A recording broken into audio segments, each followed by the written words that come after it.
Una de les coses que passa quan creem una activitat és que ens queda col·locada al final, i el que caldria fer seria, en aquesta zona del professor de gestió de QIA, seria endreçar aquesta activitat sobre la dièresi, en aquest cas dins de la carpeta d'escola d'estiu. Com ho farem això? Molt fàcil. Marcarem l'activitat en aquest quadre que hi ha a l'extrem dret, i Other Actions, que és aquesta opció en la que ens apareix el desplegable, li marcarem que volem moure a escola d'estiu QIA.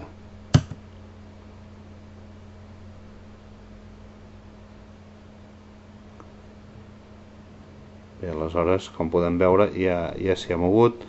L'únic que així visualment no us sembla massa, però fixeu-vos que la carpeta curs escola d'estiu QIA queda oberta i la 2006 queda tancada.